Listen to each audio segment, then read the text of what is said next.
Mr. Maroney, as we've talked about, FASTA was signed into law in 2016 as a pilot program designed to test concepts for the disposal of real property.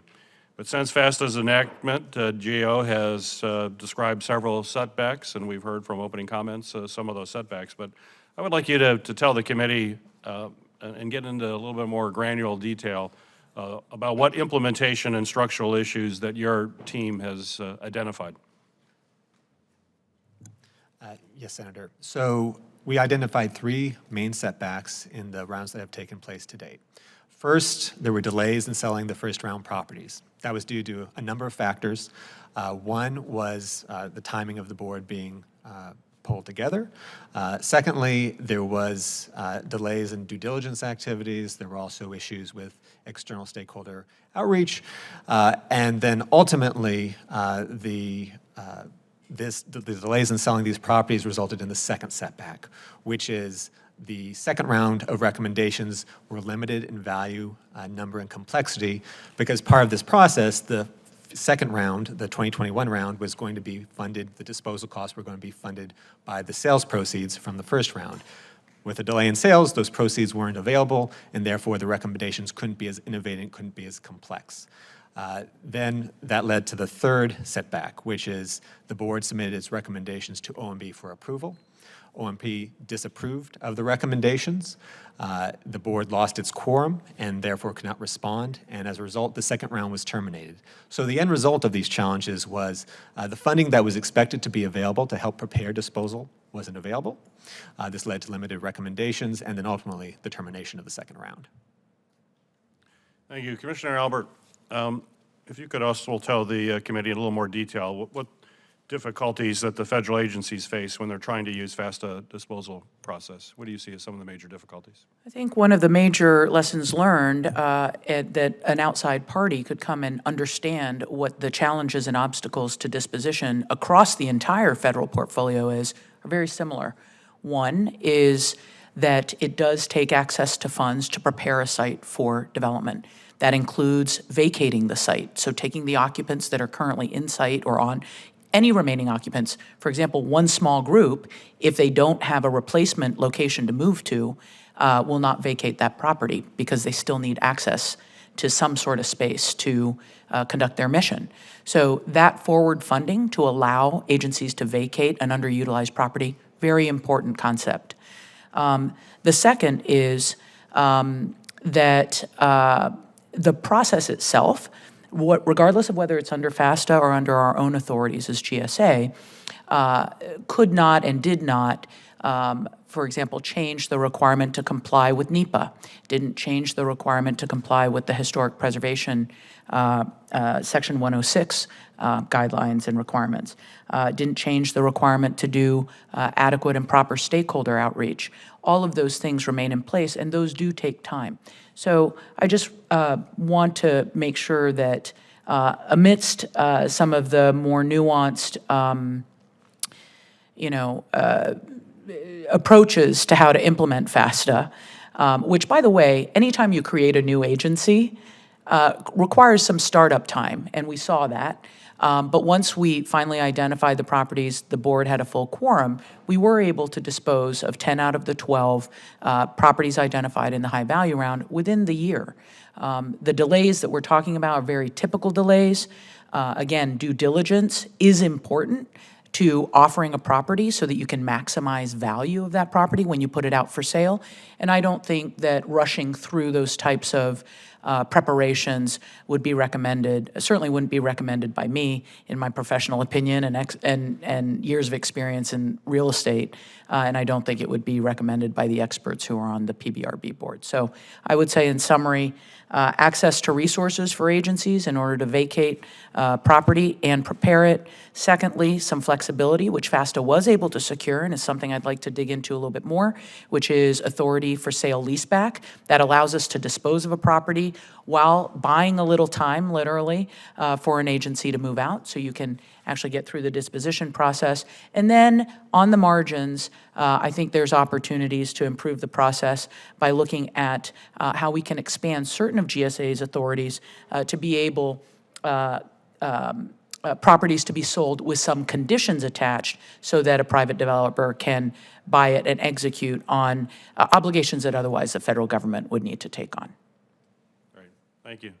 Mr. Maroney, how can agencies be incentivized to utilize FASTA under the current framework we have right now? What sort of incentives make sense to you? So one incentive that FASTA tried that is a useful incentive is the funding of upfront disposal costs. It costs money to prepare these properties for disposal, especially as you get more complex with the type of projects you're talking about, relocation costs, due diligence costs. So providing upfront funding for the agencies to prepare these properties so it's not coming out of their salaries and expenses, but it's they have the availability of funds to get these properties ready to go. Another option to consider is the retention of proceeds from sales, and that has been explored in some disposal authorities where the agency gets to keep some portion of the funds that result from the sales, and then in some cases plow that back into further real property efforts or other issues. That can incentivize agencies to move forward as well. Commissioner Albert, since 2018, both OMB and GSA have pushed for the establishment of a federal capital revolving fund, as you know, for large capital projects to encourage the purchase of real property instead of entering into expensive leases. So my question for you is how would the establishment of this fund reduce federal real property costs in your estimation? So I'll analogize this to a private sector portfolio. Rent that the private sector collects typically goes into paying the maintenance costs of a building, and then perhaps there's a reserve that's created in order to deal with unexpected or emergency issues. However, when there's a major capital project or a new project that a developer or that a owner wants to take on, they typically do raise equity and take on debt. And that's how a new facility gets built. So right now, the Federal Buildings Fund is that first bucket of responsibilities. Take in rent, pay for maintenance and repairs, create a reserve of some sort so that you can deal with the existing asset base that you have. The Capital Revolving Fund, I think, is proposed to be that second piece, a pool or a source of funds in order to execute on large capital projects, rather than having large capital projects and new construction compete with the maintenance of assets. And so that is the concept. I think that if we could establish a dedicated fund source for major capital projects, there would be significant benefit because we wouldn't be competing with the FBF.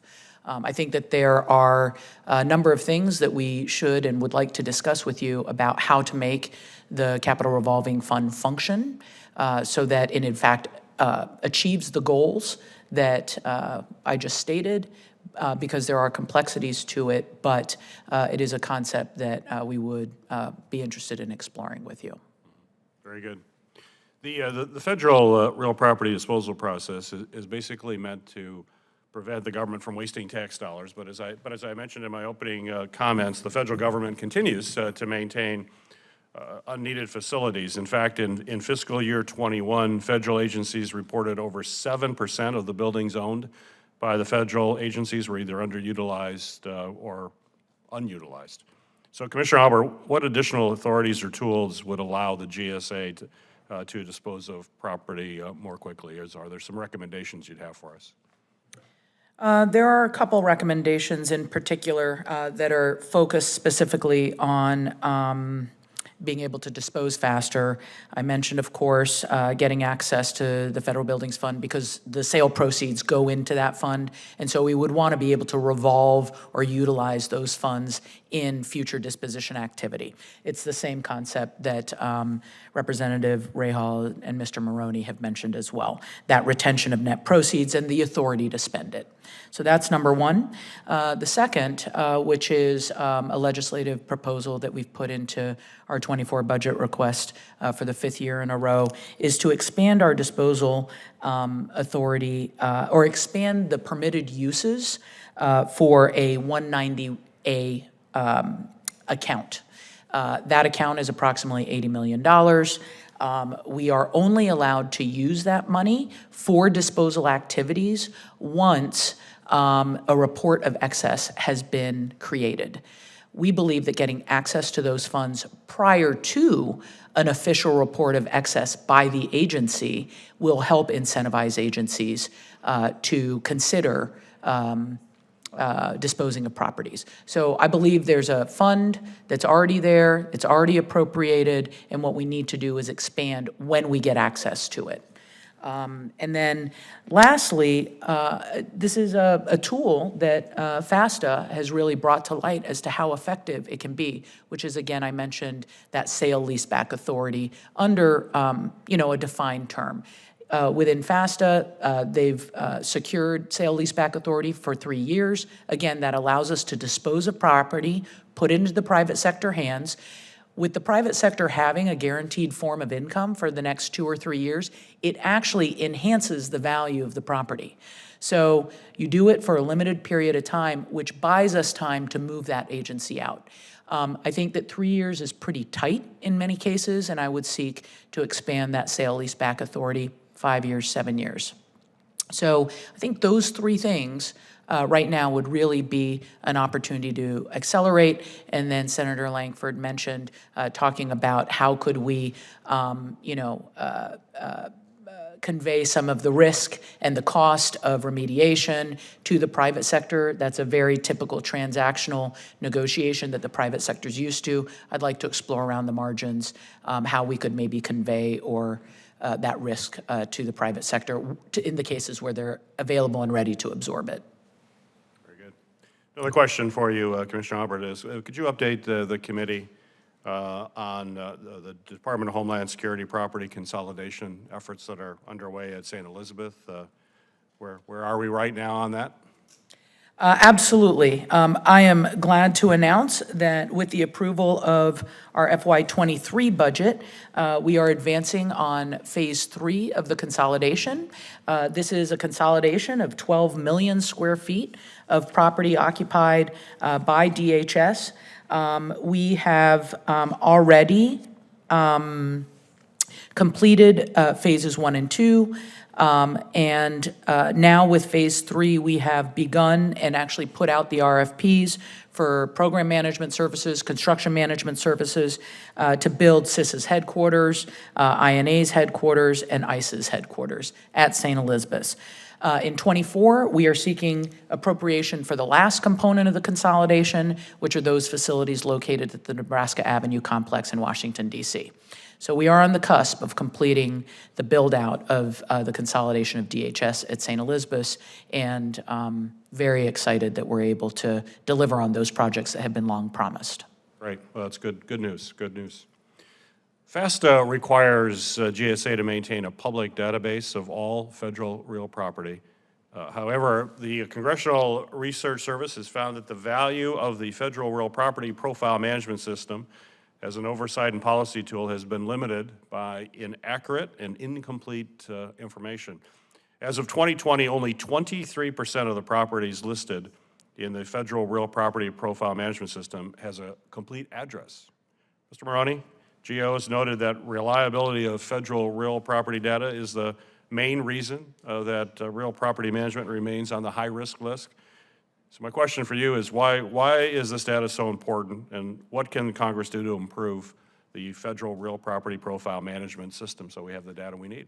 So the data is important because it's hard to manage federal real property if you don't know the condition of the properties, if you don't have good data on what properties are actually in excess, their utilization. You need that information to identify prime candidates for disposal. I think we have talked about some of the issues with data already during the FASTA process. This has been a longstanding issue on our high-risk list.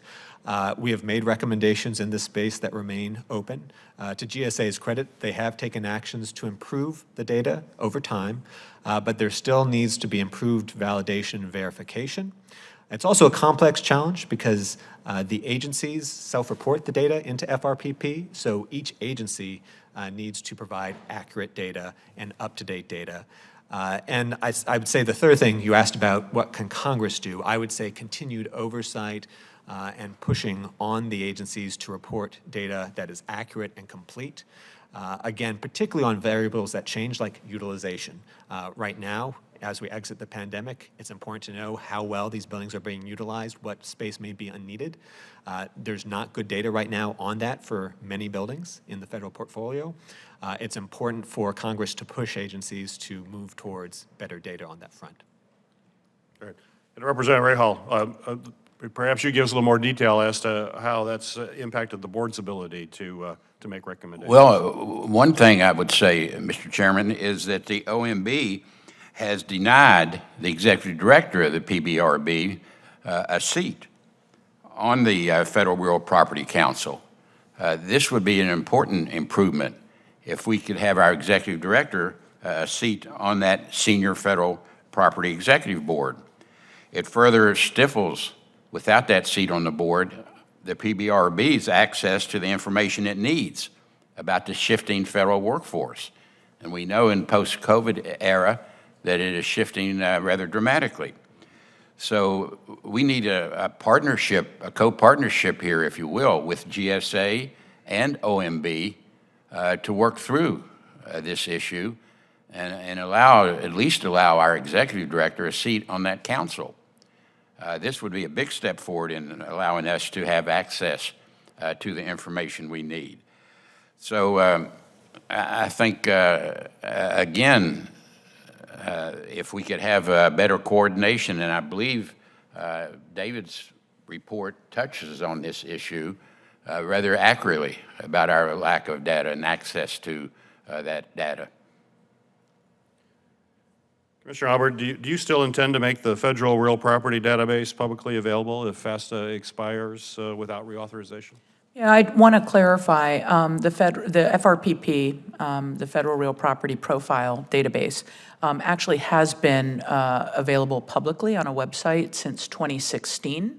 I want to underscore the comment that Mr. Maroney made, which is that GSA functions in two capacities in terms of managing and inputting into the FRPP.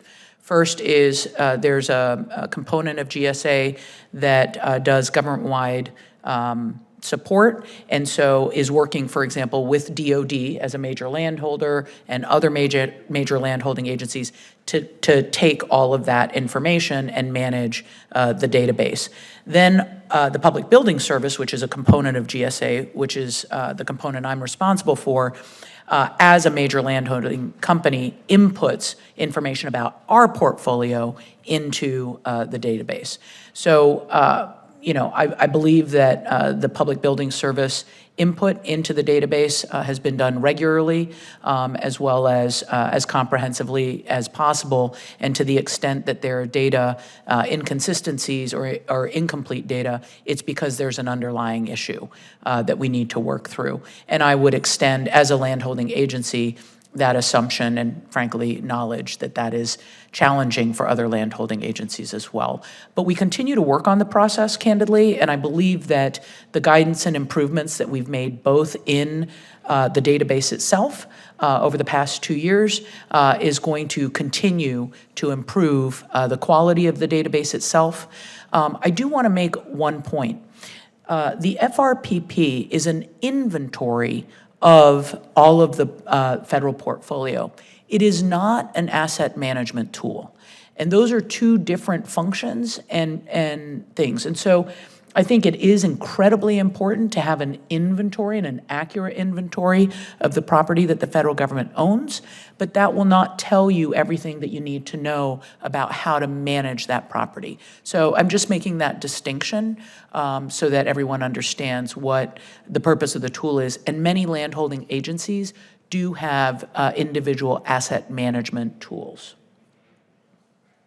Mr. Albert, it has taken 2 years to sell 10 of the 12 properties approved for disposal under FASTA, and the 2 properties that are expected to result in the highest return still have not been sold.